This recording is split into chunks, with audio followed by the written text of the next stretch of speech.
अच्छा, हम कहाँ पे थे कि पब्लिक का फोल्डर बना लिया, तो पब्लिक के फोल्डर में जितनी वो फाइलें हैं जो ब्राउज़र समझ सकता है, जिसके अंदर index.html है, ये png है, जो हमें वो लोगो नज़र आ रहा था ना, वो एक्चुअली यहाँ से नज़र आ रहा था। रबस्ट, फेवी आइकन किसे बोलते हैं? जो टॉप पे ये आइकन नज़र आ रहा है इसको फेवी आइकन बोलते हैं। तो ये वाला आइकन भी कहाँ पे पड़ा है? ये देखो, ये वाला आइकन है ना, यहाँ पे ये नज़र आ रहा होगा, तो ये भी आपको यहाँ से नज़र आ रहा है। तो पब्लिक के अंदर आपको कंपाइल्ड वर्जन नज़र आता है जो ब्राउज़र के लिए अंडरस्टैंडेबल है, ब्राउज़र के लिए अंडरस्टूड है। अच्छा, उसके बाद हमारे पास सोर्स का फोल्डर है, इसको हम ओपन करेंगे तो हमारे पास app.css, ये तो हमें पता ही है ना, CSS नॉर्मल CSS, इसमें कुछ भी ऐसा नहीं है जो रिएक्ट किया है, ये नॉर्मल CSS। देखो .css फाइल बन गई तो क्या मतलब हुआ, वो तो नॉर्मल CSS है, उसका कोई इशू नहीं है। अच्छा, उसके बाद हमारे पास जो है वो लोगोज, सॉरी पब्लिक नहीं, सोर्स फोल्डर app.js। React.js के अंदर app.js एक ऐसी फाइल है जहाँ पे हम अपना काम करना शुरू करते हैं, जहाँ पे हम अपना कोड करना शुरू करते हैं प्रोजेक्ट के अंदर। तो आपने हमेशा काम करना कौन सी फाइल से शुरू करना है? app.js से। app.js के आगे पीछे हम नहीं जाते। अच्छा, उसके बाद app.test.js, ये अभी हम इतना इस्तेमाल नहीं करेंगे। ये हमारे पास जिस तरह हम जब एक सॉफ्टवेयर बनाते हैं तो उसकी हम टेस्टिंग करते हैं, तो टेस्टिंग दो तरीके से होती है। एक नॉर्मल हमारी तरह के इंसान टेस्ट करते हैं, उसको बोलते हैं मैनुअल टेस्टिंग। एक सॉफ्टवेयर को टेस्ट करता है, उसको बोलते हैं ऑटोमेटेड टेस्टिंग। क्या बोलते हैं? ऑटोमेटिक या ऑटोमेटेड टेस्टिंग। तो हम ऑटोमेटेड टेस्टिंग भी लिखते हैं, वो भी हम ही लिखते हैं जो डेवलपर होते हैं, तो उसका काम है ऑटोमेटिक टेस्टिंग लिखना, और साथ में ये जो है हम काम कर रहे हैं। मैनुअल टेस्टिंग भी होती है जो इंसान करते हैं। उसके बाद है जी index.css, इसका क्या मतलब हुआ? CSS फाइल है, उसका कोई इशू नहीं है। index.js, ये वो फाइल, मेन फाइल है जहां से हमारी रिएक्ट का जितना कोड है उसको लेके वो किसको दे देता है? HTML को।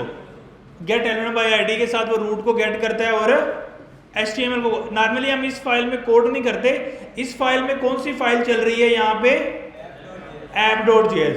app.js इसमें चल रही है, और ये सारा का सारा कुछ कहाँ पे चला रहा है या रेंडर कर रहा है? index.html में। तो नॉर्मली हम इस फाइल में चेंजेस नहीं करेंगे। देखो, हम ऐप में करेंगे तो ऐप इंडेक्स में चल रही है, तो इंडेक्स किस में चल रही है? index.html में, उसमें चल रही है। अब हम जितना भी काम करेंगे वो ऐप में करेंगे, तो नॉर्मली वो कहाँ पे आगे बैठेगा? वो यहाँ पे आगे बैठ जाएगा index.html में। ये मिडलवेयर का काम करती है, मतलब मिडल में app.js के और index.html के। हम जितनी भी फाइलें बनाएंगे हम उसको कहाँ पे चलाएंगे? app.js में। app.js ऑटोमेटिकली किस में चलाएगी उसको? index.js में। index.js कहाँ पे चलेगी? index.html में, जो हमारी पब्लिक फोल्डर में पड़ी है। और उसको हम वहाँ पे कैसे पहुँचा रहे हैं? Through gate element by ID से। अच्छा, उसके बाद हमारे पास फाइल है logo.svg, ये सिर्फ svg है दिखाने के लिए। अच्छा, सेटअप टेस्ट, ये जो हम ऑटोमेटिक टेस्टिंग करते हैं उसको सेटअप करने के लिए ये फाइल है। तो अभी हम चूंकि पहले डेवलपमेंट सीखेंगे, सॉफ्टवेयर बनाएंगे, फिर ही उसकी ऑटोमेटिक टेस्टिंग करेंगे ना, तो पहले अभी हमारा फोकस है सॉफ्टवेयर बनाने पे। ये टेस्ट की जो फाइलें हैं उससे हमें परेशान नहीं होना है। अच्छा, ये रिपोर्ट वेब विटल, ये भी हम बाद में डिस्कस करेंगे। ये वेब के रिलेटेड कुछ चीज़ें, इसको अब हम इग्नोर कर सकते हैं अभी के लिए, इसमें हमारा काम नहीं है। तो हमारा जो काम है वो कौन सी फाइल से शुरू होगा? app.js फाइल से शुरू होगा। अच्छा, उसके बाद ये सारा सोर्स का फोल्डर ख़त्म हो जाएगा। उसके बाद आती है गिट इग्नोर। गिट इग्नोर क्या होते हैं? एक ऐसी फाइल जो चीज़ें हमने गिट पे अपलोड नहीं करनी होती, गिटहब के ऊपर हम अपनी फाइलें अपलोड करते हैं ना प्रोजेक्ट। अब देखो, हमारे पास नोड मॉड्यूल में 870 फोल्डर है और उनमें पता नहीं कितनी फाइलें हैं। अगर वो भी हम गिट पे पुश कर देंगे तो हमारा तो साइज बहुत बढ़ जाएगा और पुश होगा ही नहीं। उन चीज़ों को रोकने के लिए कि भाई ये वाला फोल्डर आपने गिट पे पुश नहीं करना, तो गिट इग्नोर की फाइल होती है जो नोड, उसके अंदर हम ऐसे फोल्डर का नाम लिखते हैं /node मॉड्यूल। इसका मतलब है कि नोड मॉड्यूल वाली फाइल को तुमने अपलोड नहीं करना। कुछ और भी फाइलें इसने मेंशन किए हैं कि तुमने वो अपलोड नहीं करनी। तो गिट इग्नोर की फाइल के अंदर जो भी फोल्डर या फाइल आप मेंशन करोगे वो गिट से इग्नोर हो जाती है, यानी गिटहब की रेपो के अंदर वो अपलोड नहीं होगी। ये इसकी लॉजिक है गिट इग्नोर की। अच्छा, उसके बाद पैकेज डॉट लॉग फाइल और पैकेज डॉट जेसन और रीडमी। अच्छा, रीडमी फाइल क्या करती है, ये किसी भी, आपने देखा होगा गिटहब के अंदर जब हम ओपन करते हैं तो नीचे कुछ डॉक्यूमेंटेशन हमें नज़र आती है। वो डॉक्यूमेंटेशन जो होती है वो किस में आती है, रीडमी फाइल से आती है। तो इसके अंदर हम अपनी डॉक्यूमेंटेशन लिख सकते हैं। किसी भी प्रोजेक्ट में जाए ना, मे बी रिएक्ट का ही चला लेते हैं, रिएक्ट जेएस गिटहब, हमने इसकी गिटहब की गे लाइब्रेरी में, तो यहाँ पे ये देखो, ये सारी जो इन्फॉर्मेशन लिखी हुई है वो किस में से आ रही है, रीडमी फाइल से। तो रीडमी फाइल में डेवलपर अक्सर वो इन्फॉर्मेशन लिखते हैं जिससे हमें हेल्प मिलती है कि प्रोजेक्ट कैसे चलाना है, क्यों रन होगा एंड सो ऑन। सही है। तो रीडमी फाइल एक ऐसी फाइल है जिसके अंदर हम ऐसी इंफॉर्मेशन लिखते हैं जो दूसरे डेवलपर को प्रोजेक्ट चलाने में हेल्प करती है। जैसे फेसबुक ने लिखा होगा कि इसको क्लोन कैसे करना है, चीज़ें सारा चीज़ उसमें लिख दी।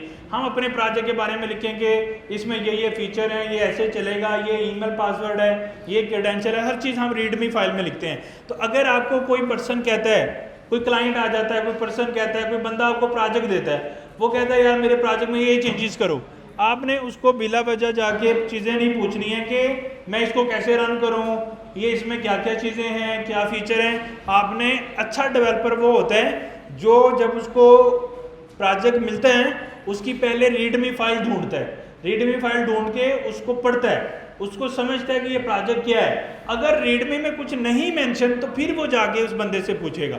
अब अगर मैंने रीडमी में सारा लिख दिया है और फिर आप मुझे आगे बार बार सेम क्वेश्चन कर रहे हो तो उसका क्या फ़ायदा। तो अच्छा जो डेवलपर होता है हमेशा रीडमी फाइल को रीड कर, देखो रीडमी का मतलब क्या है, रीडमी, तो उसको भी अगर हम रीड नहीं करेंगे तो फिर तो क्या ही बात है ना। रीडमी का मतलब रीडमी, तो उसको रीड करना है हमने ताकि प्रोजेक्ट हम चला सकें।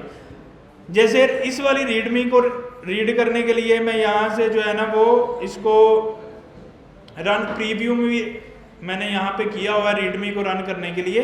इसमें लिखा हुआ है in the project you can run npm start run the development app server, यानी कि वो बता रहा है कि प्रोजेक्ट को कैसे चलाना है। अब सारी बातें अगर उसमें लिखी हैं और फिर भी मैं नहीं पढ़ रहा उसको तो फिर तो मैं नहीं कर पाऊंगा ना। तो हमेशा हमें रीडमी फाइल को स्टडी करना होता है ताकि उसमें जो भी इंफॉर्मेशन है वो हम अडॉप्ट कर लें या पढ़ लें। लेकिन कभी भी इवन तो कि इसका नाम रीडमी है लेकिन कभी भी कोई इसको नहीं पढ़ता है। हमेशा हम क्वेश्चन करते हैं फिर वो उसको हमें कहता है कि जाओ रीडमी पढ़ो, फिर हम पढ़ते हैं, क्योंकि हम मतलब कहने से चलते हैं ना, खुद से नहीं चलते हैं। तो हमेशा ऐसे होता रहता है मार्केट में। अच्छा, आप लोग खामोश हो जाए यार, जो पीछे बैठे हैं ना वो खामोश हो जाओ, बोलोगे तो बाहर निकाल देंगे आप। ये .txt भी हो सकती है, txt भी हो सकती है, md लिखा हुआ है। नहीं, txt नहीं हो सकती, readme.md ये जो है ना, आपने अगर देखा होगा मैंने यहाँ पे इसको चलाया तो यहाँ पे कोई चीज़ बोल्ड नज़र आ रही है, कोई बैकग्राउंड के साथ नज़र आ रही है, कोई ऐसे ये ब्लू नज़र आ रही है। ये सारी चीज़ें क्यों हो रही हैं? क्योंकि ये एक लैंग्वेज है, लाइक डॉक्यूमेंटेशन लिखने की लैंग्वेज है जिसको हम बोलते हैं मार्कडाउन, एमडी मतलब मार्कडाउन। मार्कडाउन एक ऐसी जुबान है जिसकी मदद से हम, जिस तरह HTML से अगर बड़ी हेडिंग दिखानी हो तो क्या लगाना पड़ता है, HTML H1। तो यहाँ पे अगर हेडिंग लगानी है बड़े वाली तो हमें ये हैश यूज़ करना पड़ता है, छोटे वाली लगानी है तो दो, उससे छोटी लगानी है तो 3 हैश। अगर मैंने वो बैकग्राउंड दिखाना है तो ये टिल्डा साइन, हाइफन, सॉरी क्या सेपरेट साइन जिसको बोलते हैं। अगर मुझे लिंक दिखाना है तो ये स्क्वायर ब्रैकेट। तो ये मार्कडाउन की एक ज़ुबान है जिसकी मदद से हम डॉक्यूमेंटेशन लिखते हैं ताकि हमें जो गिटहब के नीचे नज़र आता है ना वो चीज़ें, जैसे अगर हमने अभी रिएक्ट का खोला था तो अभी ये यहाँ पे सारा दिखा रहा है, जैसे ये यहाँ पे इसने बुलेट्स बनाए हुए हैं, तो बुलेट्स बनाने का भी मार्कडाउन में सिंटैक्स है।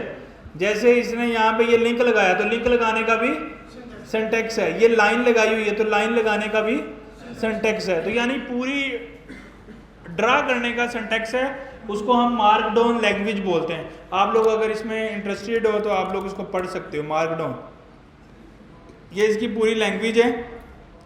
इसको हम देखेंगे तो यहाँ पे जाके गेटिंग स्टार्टेड पे तो ये सारा बताएगा कि ये काम कैसे हो रहा है, वो काम कैसे हो रहा है। इसकी सारी चीट शीट भी है। अगर आपने ऑर्डर लिस्ट बनानी है तो वो कैसे बनेगी, अनऑर्डर लिस्ट बनानी है वो कैसे बनेगी। लाइक आप मार्कडाउन में ऐसे लिखोगे, HTML में ऐसे लिखते हो, मार्कडाउन में ऐसे लिखते हो, आउटपुट ये आएगी। ये सारी वो बता रहा है कि कैसा क्या क्या फ़र्क है और किस तरह से। How to use software, how to run software, what is the feature in software, कैसे चलेगा, लॉगिन कैसे काम करेगा, सारी जो भी प्रोजेक्ट के बारे में बातें हैं। लाइक एक प्रोजेक्ट की यूज़र मैनुअल है, यूज़र की डॉक्यूमेंटेशन है कि नॉर्मली इसको हम इस्तेमाल करते हैं कि आप एक डेवलपर आपने बनाया है, ये कल को मैंने इसमें एडिटिंग करनी है तो मुझे कैसे पता लगेगा कि प्रोजेक्ट क्या है। तो आप इसमें वो सारी बातें लिखोगे, फिर मैं उसको पढ़ूंगा तो फिर मैं उसमें आसानी से काम कर सकता हूँ। बहुत ज़रूरी होता है, इसके बगैर फिर अगर ये नहीं करेंगे तो फिर क्या होगा।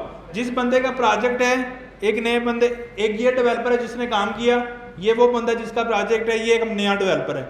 अब ये बार बार इससे बातें कर रहा है, ये क्या मसला है, वो क्या मसला है, ऐसे क्या करना है, वैसे क्या करना है, इसका टाइम ज़ाया कर रहा है। अब इसके पास तो आंसर नहीं है, ये क्या करेगा, दोबारा उस डेवलपर से जा के पूछेगा। अब नॉर्मली जब प्रोजेक्ट शिफ्ट होता है वो इस वजह से होता है, दूसरे डेवलपर से लड़ाई हो जाती है। जब लड़ाई होगी है तो वो नहीं बताएगा।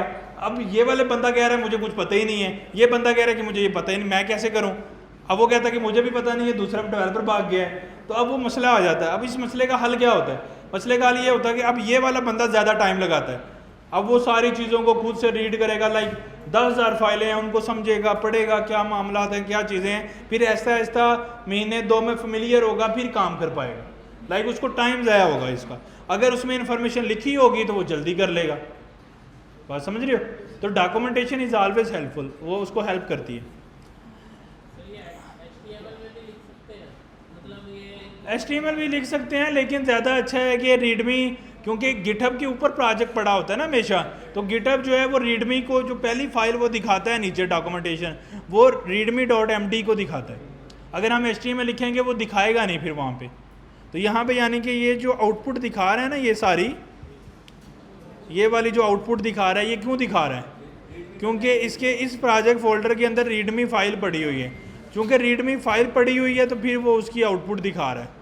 यहाँ पे रीडमी फाइल होगी कहीं पे पड़ी हुई, ये इस रीडमी फाइल के अंदर वो सारा कोड लिखा हुआ है। इसको जो अगर मैं एडिटिंग करूँ ना रा फाइल में, तो इसमें आपको ये सारा सिंटैक्स मिल जाएगा। तो चूंकि वो उसको रेंडर करके दिखाता है गिटहब या बिटबकेट या कोई भी टूल, तो इसलिए हम उसको readme.md में ही लिखेंगे। अच्छा, हमने readme.md भी पढ़ लिया, गिट इग्नोर भी समझ लिया। पैकेजेसन एक ऐसी फाइल होती है, हमें पता है ना कि हमारी ऐप कितने पैकेजेस पे डिपेंडेंट है, कितने पे डिपेंडेंट है, 870 पे डिपेंडेंट है।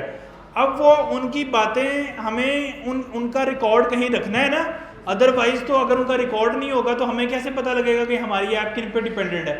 उनका रिकॉर्ड लिखने के लिए हम पैकेजेसन का इस्तेमाल करते हैं। इसके अंदर हम अपनी डिपेंडेंसीज मेंशन करते हैं कि मेरा प्रोजेक्ट किन पर्टिकुलर पैकेजेस या लाइब्रेरीज के ऊपर डिपेंडेंट है।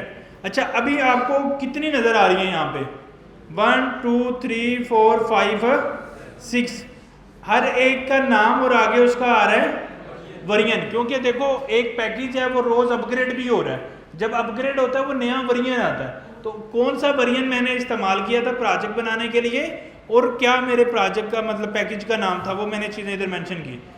अब आप लोगों के माइंड में एक क्वेश्चन आएगा कि हमने तो यहाँ पे कितनी डाली हैं चीज़ें, 7, लेकिन टोटल पैकेजेस कितने हैं, 870। ये क्या सीन है। अच्छा, उस सारे इसका सीन ये है कि हमारा प्रोजेक्ट डिपेंडेंट है रिएक्ट के ऊपर। अच्छा, हम जाएंगे रिएक्ट के ऊपर, ढूंढेंगे यहाँ पे React.js, रिएक्ट वाला फोल्डर ढूंढेंगे, इस JP के बाद आएगा ना। अच्छा, ये आ गया रिएक्ट का फोल्डर। अच्छा, रिएक्ट के फोल्डर के अंदर भी पैकेजेसन फाइल पड़ी है। अच्छा, पैकेजेसन फाइल ये भी जिन पैकेजेस पे डिपेंडेंट है ना, उसकी इंफॉर्मेशन इसके अंदर पड़ी है। अब आगे सपोज कोई भी ये वाली पैकेज है, अब ये जिनके ऊपर डिपेंडेंट है उनकी भी पैकेजेस की रिपोर्ट पड़ी है। ये कोई लाइब्रेरी दूसरी है, ये जिन पे डिपेंडेंट है उसकी भी डिटेल पैकेजेसन में पड़ी है। तो समझो हमारी लाइब्रेरी 7 पे डिपेंडेंट है, वो 7 आगे लाइब्रेरीज पे डिपेंडेंट है, वो आगे लाइब्रेरीज पे डिपेंडेंट है, सब मिला के 870 बन रही हैं। अब उन सब का रिकॉर्ड भी हम अपने पास रखते हैं, वो फाइल का नाम होता है पैकेज लॉग फाइल। अगर आप देखो तो पैकेज जेसन फाइल छोटी सी है, लेकिन पैकेज लॉग फाइल बहुत ज़्यादा बड़ी है। इसमें समझो सारे के सारे जो भी डिपेंडेंसी हैं उन सब की डिटेल इसमें पड़ी है। तो लाइक हम 7 पे डिपेंडेंट हैं, वो 7 आगे 860 पे डिपेंडेंट है, वो सारी चीज़ें हमने किस में रखी हैं, पैकेज लॉग फाइल में। और पैकेज जेसन फाइल में हम जिनके डायरेक्ट डिपेंडेंट है, और पैकेज लॉग फाइल में जो हम जिन पे डिपेंडेंट है और वो जिन पे डिपेंडेंट है उनकी इंफॉर्मेशन इसमें लॉग हो रही है। सही? तो ये है सारा सीन जिसको हमने अंडरस्टैंड करना होता है। अच्छा,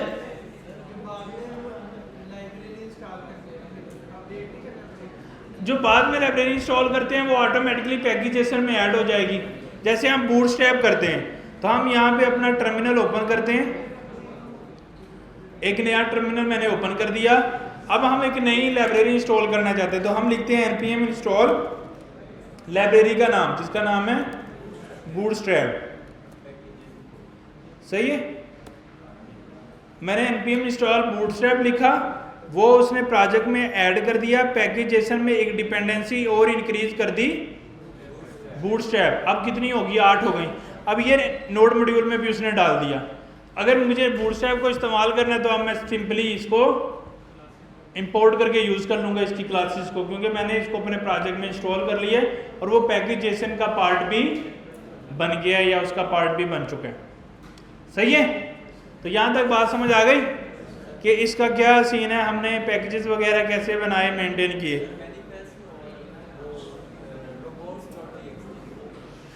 अच्छा, उसके बाद हमारे पास सोर्स के अंदर, पब्लिक के अंदर है मैनिफेस्ट और ये report.txt जो मैनिफेस्ट फाइल है ना, मैनिफेस्ट, इसके अंदर हम अपनी प्रोजेक्ट की इंफॉर्मेशन देते हैं। अक्सर आपने कुछ ऐसी वेब ऐप देखी होंगी जो हम जब उसको मोबाइल पे ओपन करते हैं तो वो कहता है इसका आइकन क्रिएट कर लो, ऐड टू आइकन, वो आइकन बन जाता है। जब मैं उस पर क्लिक करता हूँ तो वो आइकन के अंदर ही मोबाइल ऐप की तरह वेबसाइट खुलती है। उसकी जो इन्फॉर्मेशन होती है ना वो हम manifest.json में लिखते हैं। लाइक ऐप जो मोबाइल में शॉर्टकट बनेगा उसका नाम क्या होगा, उसका आइकन क्या होगा, उसकी सारी चीज़ें manifest.json में होती हैं। तो अक्सर आपने देखा होगा जैसे OLX वगैरह को भी हम ओपन करें मोबाइल से तो वो उसको कहता है कि इसका शॉर्टकट क्रिएट कर लो। जब हम शॉर्टकट क्रिएट करते हैं तो मोबाइल में एक ऐप की तरह आइकन शो होने लग जाता है, उसको हम ओपन करें तो ऐप की तरह चलता है। इसको वो उसकी इंफॉर्मेशन manifest.json से वो रीड करता है। जो reports.txt फाइल है ये SEO के पर्पज़ के लिए इसमें हम कुछ चीज़ें डालते हैं, वो हम बाद में अंडरस्टैंड करेंगे कि क्या क्या चीज़ें जो होती हैं इसके अंदर, जो उसने बेसिक स्टैंडर्ड्स मेंटेन करने होते हैं। अच्छा, ये बात समझ आ गई। अच्छा, उसके अलावा हमने क्या किया यहाँ पे, अच्छा अब चूंकि आपने पूरे प्रोजेक्ट में कितनी HTML फाइलें देखी हैं, कितनी फाइलें? एक। जितनी भी हम कोड लिखेंगे HTML का वो कौन सी फाइलों में लिखेंगे? जावास्क्रिप्ट में। वो सारे का सारा कितनी HTML फाइलों में चलेगा? एक। देखो सारे का हम जितना कोड लिखेंगे वो app.js में लिखेंगे और app.js किस में जाके बैठता है? index.html। तो हमारी रिएक्ट की एप्लीकेशन में कितनी HTML फाइलें होंगी? एक फाइल। इसलिए रिएक्ट की एप्लीकेशन को SPA बोला जाता है, single page application. Single page मतलब इसके अंदर एक HTML का पेज होता है। क्या बोला जाता है? एक HTML का पेज होता है, इसलिए इसको हम SPA सिंगल पेज एप्लीकेशन बोलते हैं। तो रिएक्ट की एप्लीकेशन को दूसरे लफ्जों में क्या बोलते हैं? Single page application. ऐसी एप्लीकेशन जिसके अंदर सिर्फ एक HTML की फाइल होती है। अच्छा, ये SEO के लिए अच्छा नहीं होता। SEO के लिए जितनी ज़्यादा HTML की फाइलें या जितने ज़्यादा पेजेस हों उतनी ज़्यादा अच्छा होता है। इसी प्रॉब्लम का फिक्स Next.js ने किया। Next.js ने एक से ज़्यादा HTML फाइलें बनाई। लाइक रिएक्ट में एक बनती है ना, अब ये एक मसला था रिएक्ट में, अब रिएक्ट का मसला किसने सॉल्व किया? नेक्स्ट.js ने। नेक्स्ट.js ने कहा कि सिंगल पेज एप्लीकेशन नहीं बनेगी, मल्टी पेज बनाऊंगा, सारे रिएक्ट के फीचर भी यूज करूंगा और एक से ज्यादा पेजेस भी बनाऊंगा। तो जो मसला रिएक्ट में था वो नेक्स्ट ने सॉल्व किया, इसलिए नेक्स्ट.js की पॉपुलैरिटी है। तो अगर हमें कोई ऐसी वेबसाइट बनानी है जिसके अंदर हमें एसईओ करनी है, जैसे ई कॉमर्स की एप्लीकेशन बनानी है, उसमें प्रोडक्ट्स की हमने एसईओ करनी होती है, या ब्लॉगिंग की वेबसाइट बनानी है जिसमें भी एसईओ इन्वॉल्व है, उसमें हम रिएक्ट यूज नहीं करेंगे, क्या करेंगे? अच्छा, ये बात गलत है। उसकी रीजन ये है कि एक्चुअली नेक्स्ट.js भी रिएक्ट.js ही है। तो अगर मैं कह रहा हूँ कि रिएक्ट नहीं यूज करेंगे, टेक्निकली तो रिएक्ट ही यूज करेंगे ना, क्योंकि रिएक्ट भी तो सारी नेक्स्ट में चल रही है। तो इसलिए हम रिएक्ट को बेस लाइन को पहले स्टडी कर रहे हैं, ताकि हमारे, जैसे हमने वेबसाइट बनानी थी तो हम रिएक्ट पहले दिन क्यों नहीं कर रहे थे, हमने HTML की थी, क्यों? ताकि हमारे ग्राउंड क्लियर हो। तो हम पहले रिएक्ट को करेंगे ताकि रिएक्ट के ग्राउंड हमारे क्लियर हो जाए, फिर नेक्स्ट.js सीखेंगे, फिर गेट्सबी सीखेंगे। फिर अगर आपको रिएक्ट आती है तो रिएक्ट नेटिव मैं 2 दिन में सिखा सकता हूँ, आपको रिएक्ट आती है आपको नेक्स्ट.js 2 दिन में सिखा सकता हूँ, आपको रिएक्ट आती है आपको गेट्सबी 1 दिन में सिखा सकता हूँ, आपको रिएक्ट आती है, आपको रिएक्ट की ऊपर बनी हुई चीज़ें 2-3 दिन या 1 वीक से ज़्यादा का काम नहीं, समझ रहे हो? क्योंकि वो सारे लॉजिक जो चीज़ें हम इसमें स्टडी करेंगे वो सारी की सारी उसमें यूज़ होती हैं। कुछ उसकी एक्स्ट्रा चीज़ें अगर वो हम अंडरस्टैंड कर लें तो हमें आता है। तो हम कभी भी अपने आप को ये नहीं बोलेंगे कि मैं रिएक्ट का डेवलपर हूँ, नेक्स्ट का नहीं हूँ, ये नहीं, क्योंकि हम रिएक्ट स्टैक के डेवलपर हैं। रिएक्ट स्टैक का क्या मतलब है? रिएक्ट के अंदर जितने भी चीज़ें हैं, रिएक्ट नेटिव, नेक्स्ट.js, गेट्सबी, हर चीज़ के हम डेवलपर हैं। तो हम हमेशा बोलेंगे हम रिएक्ट स्टैक डेवलपर हैं, मतलब रिएक्ट में जितने, क्योंकि अगर मैंने इतनी मेहनत करके रिएक्ट सीखी है तो बाकी की चीज़ें भी मैं आसानी से सीख सकता हूँ, कर सकता हूँ। तो हमने रिएक्ट का स्टैक का डेवलपर बनना है। तो रिएक्ट.js सिर्फ हम बेस बनाने के लिए कर रहे हैं, फिर हम 1-1, 2-2, 3-3 क्लासेस के अंदर बाकी सारी चीज़ों के भी टच ले लेंगे ताकि हमें समझ आ जाए। फिर हमें समझ आ जाए, आप अपनी CV में सारे कीवर्ड लिख देंगे, फिर जिसमें भी काम आएगा वो हम करेंगे। अगर हमें SEO की ज़रूरत नहीं है तो फिर हम नेक्स्ट को यूज़ करने की ज़रूरत भी नहीं है, फिर हम रिएक्ट यूज़ कर लेंगे। तो हर चीज़ का अपना अपना यूज़ केस है कि कब किसको क्या यूज़ करना, सही है?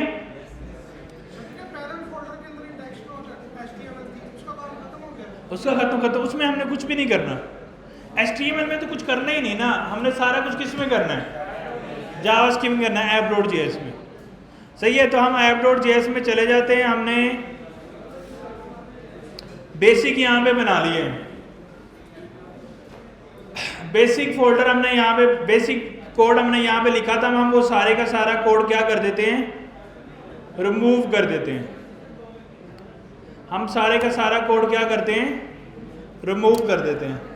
और एक और काम करते हैं, हम यहाँ से आगे CSS भी ख़त्म कर देते हैं। तो हम यहाँ पे देखेंगे तो अब हमें कुछ भी नज़र नहीं आ रहा। क्यों नहीं आ रहा?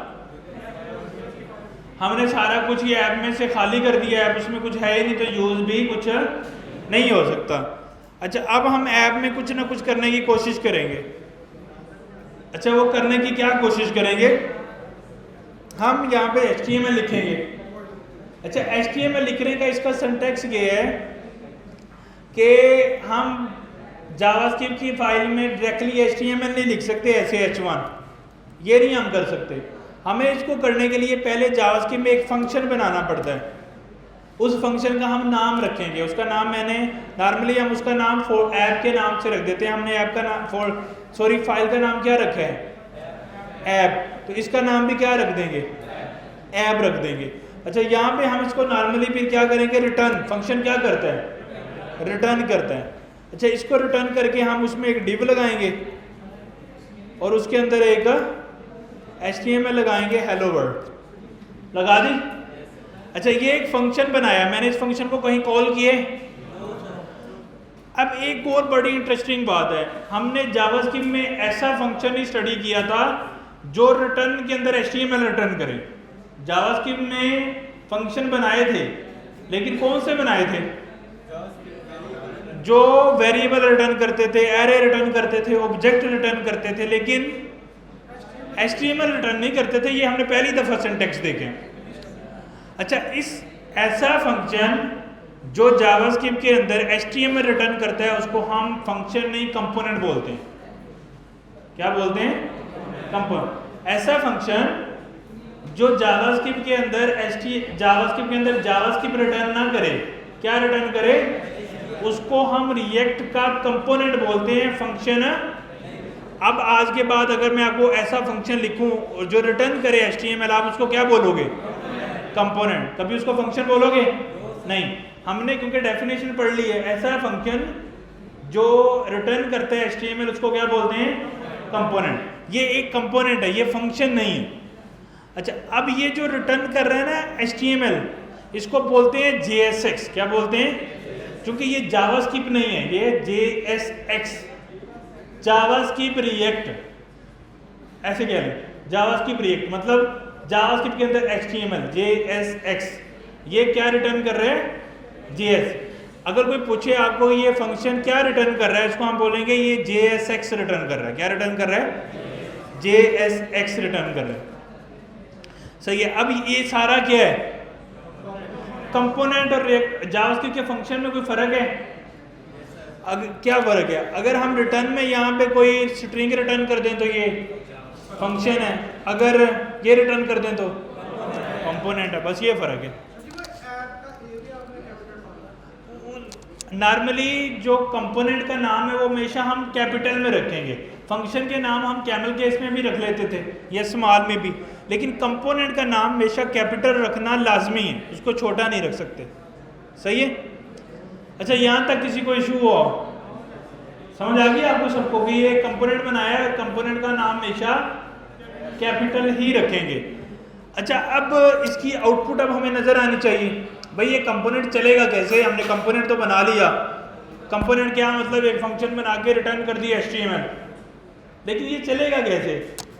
अब इसकी आउटपुट देखें तो कोई आउटपुट नहीं आ रही, एरर आ रहा है। बल्कि वो क्यों आ रहा है, वो कह रहा है कि आप यहाँ पे एक ऐसा फाइल इंपोर्ट कर रहे हो जो एक्सपोर्ट नहीं की गई कभी।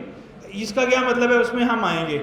अब मैं इसको ख़त्म करूँगा तो अब मेरा जो प्रॉब्लम है वो एरर ख़त्म हो जाएगा, लेकिन मैंने यहाँ पे एक कंपोनेंट बनाया है, उस कंपोनेंट को मैंने चलाया नहीं। अब हमने कंपोनेंट बनाया है app.js के अंदर, हमने इसको चलाना कहाँ पे है, index.js में, क्योंकि index.js कहाँ पे चल रही है, index.html पे, फिर मेरे पास ब्राउजर में व्यू आ रहा है। अब मैं इसको ऐप को index.js में चलाने के लिए ये जो मैंने कंपोनेंट बनाया ना, इस फंक्शन को मुझे यहाँ से एक्सपोर्ट करना होता है। एक्सपोर्ट करने का मतलब क्या होता है, एक फाइल से उस फंक्शन को एक्सपोर्ट करना ताकि दूसरी फाइल के अंदर जाके वो इंपोर्ट होकर यूज हो सके। देखो, नॉर्मली हम एक ही फाइल में जितना मर्जी कोड लिख सकते हैं, तो हम ऐसे करते नहीं। मैंने बताया ना, हमको हम 500 से ज़्यादा लाइंस ऑफ कोड नहीं लिखना चाहते, क्योंकि उससे हमारी कम्प्लेक्सिटी बढ़ जाती है। तो अगर हमने लहदा फाइलें बनानी है तो लहदा फाइलें तो खुद से नहीं चलती ना, फाइलें तो एक दूसरे के साथ लिंक होके चलती हैं। तो एक फाइल को दूसरी फाइल के अंदर लिंक करने के लिए या एक फाइल का कोड दूसरी फाइल में यूज़ करने के लिए हम क्या यूज़ करते हैं, इंपोर्ट एक्सपोर्ट का सिंटैक्स यूज़ करते हैं। तो एक्सपोर्ट कैसे करते हैं, यहाँ पे एक्सपोर्ट डिफॉल्ट और कंपोनेंट का नाम। तो कंपोनेंट का नाम क्या है, एक्सपोर्ट डिफॉल्ट कंपोनेंट का नाम। इसका मतलब है कि ये मैंने चीज़ यहाँ से क्या कर दी है, एक्सपोर्ट कर दी है। अब ये दूसरी जगह पे जाके इंपोर्ट होके इस्तेमाल हो सकती है। तो अब दूसरी जगह पे हम जाएंगे, हम इधर इसको इंपोर्ट करेंगे, तो हम लिखेंगे इंपोर्ट ऐप फ्रॉम फाइल का नाम। फाइल का नाम क्या है, ऐप। तो ऐप कंपोनेंट का नाम है, इंपोर्ट कंपोनेंट फ्रॉम ऐप, यानी कि हमने ऐप में से पहले एक्सपोर्ट किया और इंडेक्स में आगे उसको इंपोर्ट कर लिया। तो इंपोर्ट कंपोनेंट, उसका आगे नाम। अब ये कंपोनेंट मुझे चलाना है, कैसे चलाऊंगा, जिस तरह हम एक टैग बनाते हैं। तो टैग कैसे होता है, ये सेल्फ क्लोजिंग टैग कैसे होता है, सेल्फ क्लोजिंग टैग। अब आप लोग देखें कि हमने एक ऐसा टैग बनाया जो HTML का नहीं है लेकिन हमारा अपना है। हम कस्टम टैग बनाने के कैपेबल हो गए, ऐप के नाम से हमने टैग बना दिया। क्यों, क्योंकि ये किस तरह से चल रहा है, जिस तरह टैग चलता है, लेस देन ब्रैकेट टैग का नाम, फॉरवर्ड स्लैश और ग्रेटर देन ब्रैकेट। अब अगर हम आउटपुट देखेंगे तो हमें हेलो वर्ल्ड नज़र आ रहा है। अब हम एक और कंपोनेंट बनाते हैं लैदा फाइल के अंदर और उसका नाम रखते हैं हेडर। तो हम कैसे बनाएं? सोर्स के अंदर बनाएंगे, सोर्स में फाइल बनाएंगे, पहले फाइल बनाएंगे, उसका नाम क्या रखेंगे? header.js। अब कंपोनेंट कैसे बनेगा? फंक्शन कंपोनेंट का नाम हेडर कैपिटल के साथ, फिर रिटर्न क्या करेगा? कंपोनेंट रिटर्न क्या करता है? HTML JSX रिटर्न करता है। तो हम उसको बोलेंगे कि ये क्या है, एक हेडर का टैग यूज़ कर लेता हूँ, उसके अंदर स्कोर बोर्ड लगा दिया, स्पैन लगा दिया, हेडर के टैग को बंद कर दिया। सही है, चलो मैं सिर्फ इसको हेडर बोल देता हूँ। हेडर के अंदर हेडर का टैग यूज़ करके H1 का टैग लगा दिया मैंने। सही है। अब ये क्या मैं इंपोर्ट कर सकता हूँ? क्यों? पहले एक्सपोर्ट करना पड़ेगा। कैसे? एक्सपोर्ट डिफॉल्ट हेडर लगा दिया। अब इसको कहाँ पे इंपोर्ट करूँगा? app.js में। मैंने बोला था हमारा जितना भी कोड है वो कहाँ पे चलेगा? app.js में। हम app.js में एक नया कंपोनेंट इंपोर्ट करेंगे, उसका नाम क्या है? इंपोर्ट कंपोनेंट का नाम क्या था? हेडर। कहाँ से इंपोर्ट करना है? डॉट हेडर में से इसको इंपोर्ट करेंगे और इस H1 से ऊपर मैंने अपना टैग कॉल। कैसे कंपोनेंट को कॉल करना है? लेस देन ब्रैकेट कंपोनेंट का नाम, फॉरवर्ड स्लैश और ग्रेटर देन ब्रैकेट। अब मैंने इसको कॉल किया तो यहाँ पे क्या आ गया? हेडर। तो हुआ क्या? हमारा कंपोनेंट चाइल्ड बन गया ऐप के कंपोनेंट का। तो समझो अगर मैं यहाँ पे ये हेडर कॉल कर रहा हूँ तो एक्चुअली क्या कॉल हो रहा है? इसके अंदर जो ये वाला टैग पड़ा है ये यहाँ पे आके ऐसे बैठ जाता है, इसकी जगह पे मैंने लगाया ना ये, तो वो इसकी जगह पे ये आ गया और यहाँ से ये सारी HTML चली गई इंडेक्स में और वहाँ पे वो चल गई जाके। तो यहाँ पे देखें ये हेडर आ गया। अब इसको मैं एक और कंपोनेंट बनाना चाहता हूँ फूटर का। तो कैसे बनाऊँ? फूटर डॉट सब बोलेंगे, फिर फंक्शन का नाम। तो फंक्शन का नाम क्या है? फंक्शन F बड़ा रखूँ या छोटा? बड़ा रखूँ। और फिर यहाँ से ब्रैकेट रिटर्न क्या करूँ? JSX। तो क्या लिखेंगे? एक कोई भी H1 रिटर्न कर देते हैं, उसको कहते हैं फूटर। अब इसको यूज़ कर सकते हैं हम। पहले एक्सपोर्ट करना है, एक्सपोर्ट डिफॉल्ट फूटर। और यूज़ कैसे करना है? app.js में जाके क्या लिखूंगा? Import footer from dot footer. Call कैसे करूंगा? लेस देन ब्रैकेट कंपोनेंट का नाम, फॉरवर्ड स्लैश और कॉल। अच्छा, अब ये फूटर वाला HTML मुझे कहाँ नजर आएगी? हेलो वर्ड के नीचे। तो इसके ऊपर मुझे हेडर नजर आएगा, उसके नीचे फूटर नजर आएगा, बीच में हेलो वर्ड आएगा। हमने एक ऐप के कंपोनेंट में दो नए कंपोनेंट बना के उनको इंपोर्ट एक्सपोर्ट करके इस्तेमाल कर लिया। सही है? समझ आ गई आपको कि React.js को यूज़ करके हेलो वर्ड कैसे किया, क्या कैसे कैसे चीज़ें बनाई, फाइल्स कैसे बनी और फिर फाइल्स बन के उनकी आउटपुट कैसे आई, कंपोनेंट कैसे बने और सारी ये चीज़ें कैसे वर्क कर रही हैं। All good? यहाँ तक किसी को समझ ना आया हो कुछ भी? चला लेंगे इतना। हमने अब क्या करना है, आज जाके आपने इसकी प्रैक्टिस करनी है। जो काम हमने किया है इसको आपने हाथ से खुद से करना है। अब हम क्या करेंगे, आप में से किसी एक के लिए गिफ्ट ही देंगे आपको। व्हील रेंडर करेंगे ताकि जितनी भी बातें आज हमने पढ़ी हैं वो आप हमें पढ़ाएं।